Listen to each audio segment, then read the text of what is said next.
What's up guys, it's Cole with EMF here, and we're gonna actually talk about some motors today. So let's just take a look real quick. So we've been waiting for this package for a hot minute now. I think I paid for this motor in like February and it's like about July. So without further ado, let's get into it. Alright, just to give a little idea what we expect for packaging. They do usually package stuff pretty nice, so there it is, you guys. Now, we slightly talked about motors previously in another video, but today we do have the new motor with the KR V5, and I just kind of want to show these motors all next to each other. I did grab this motor out. That was a previous Kunray motor that did not fit in the Razors without like modification. So these are all drop-in motors. We have included the Vivor motor.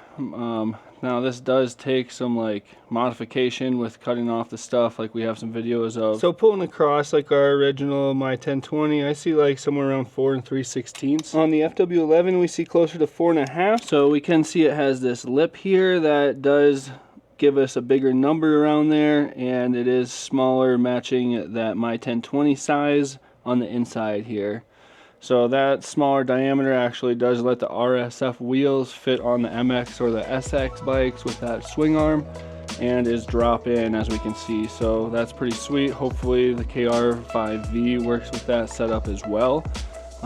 They are pretty close, but they are just a hair over where we can see closer to that 4.5 on the outside, being close to like 4 3/8, maybe even 4 7/16. So that wheel might rub a little bit on that side. We'll give them feedback, kind of see what we think of that. Now for the measurement you guys are all probably more curious about, I am seeing right around 5 1/4, measuring the original my 10, and we know the FW11 fits with 5 1/4, and it does look like Kunray has made it right at 5 1/4, so that is good, should slip right in.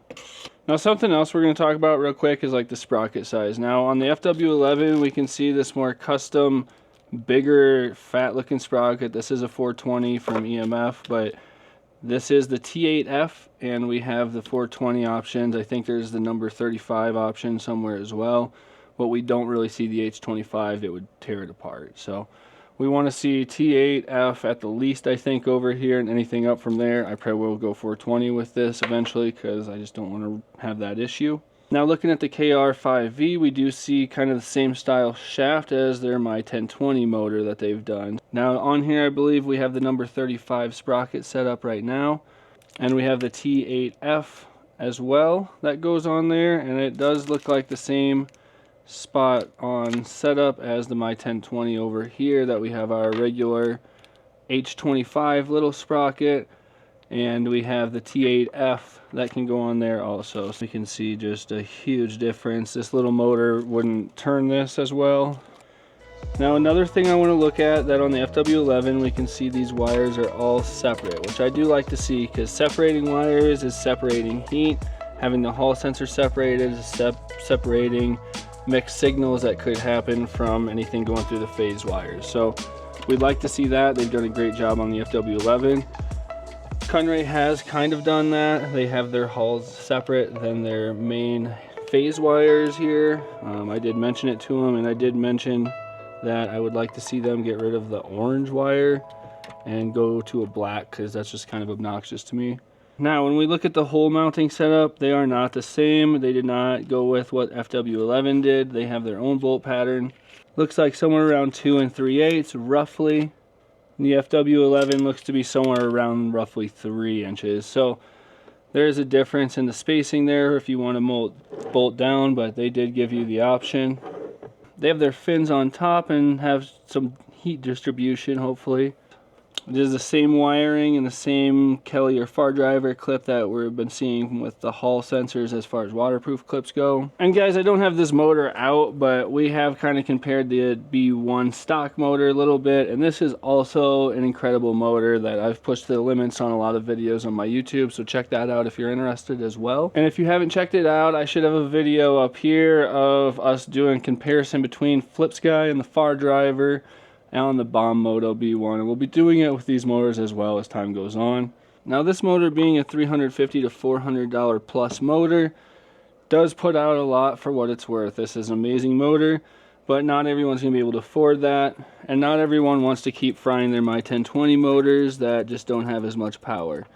So the Kunray motor may be a good in-between option, hopefully from the $250 to $300 range. That is hopefully going to put out some pretty good power. Now there's a lot of speculations that this is something to do with the EC4 or 5P, and Kunray says they have nothing to do with either of it. This is a completely separate motor. And if I'm not mistaken, I believe this is a 10-pole motor, where this is a 6-pole motor, and I believe this is an 8-pole motor. Alright, so I am seeing this guy is reverse threaded, it looks like, because we're going this way and it's coming off. So note that. Alright, don't tell the wife, but we did grab the scale just to see.